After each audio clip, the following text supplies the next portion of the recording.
In other news, after an almost 3-week hunger strike, 4 Khoisan activists have ended their protest on the lawns of the union buildings in Pretoria.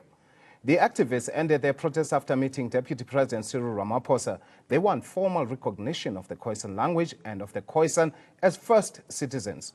They had camped out at the union buildings adamant they would not eat or vacate the area until President Jacob Zuma or Ramaphosa met with them.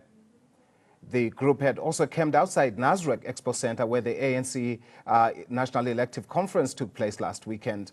The group expressed their appreciation that Ramaphosa met them and assured them to take their demands seriously.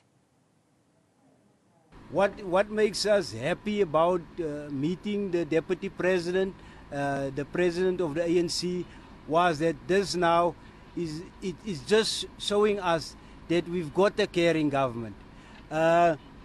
And it shows that the government of this country are willing to talk to the Khoisan people.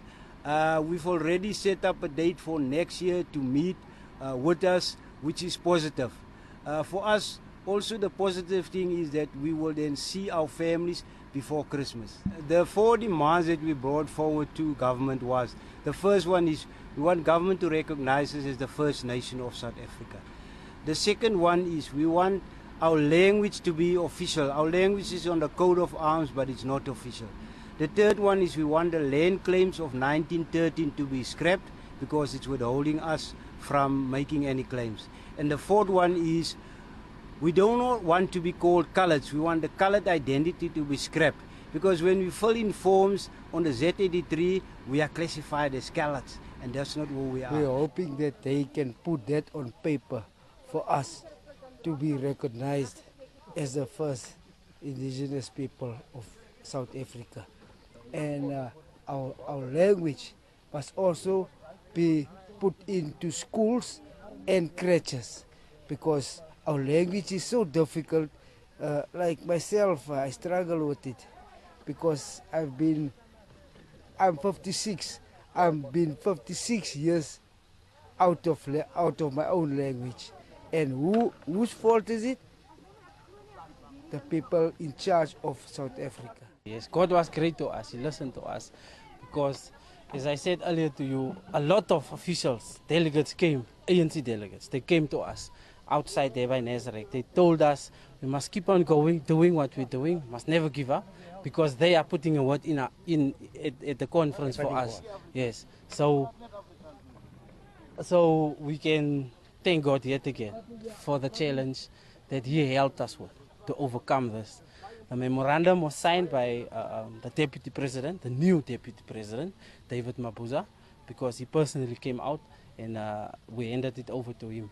So it was a hot, scorching 5 days in the sun, but it was all worth it. I believe nothing was in vain, but the fight is still on.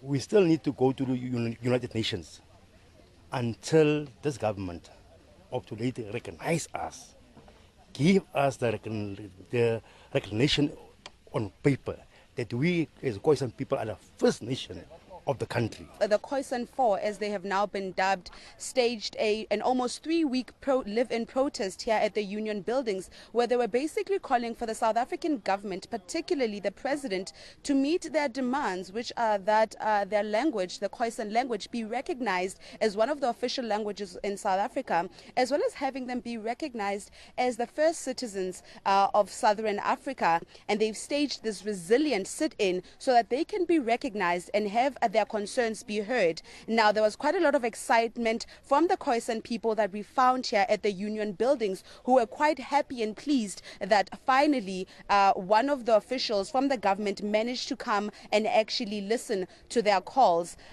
Deputy President Cyril Ramaphosa came out to the union buildings, received their memorandum as well as signed it, promising that they will be having a meeting in future where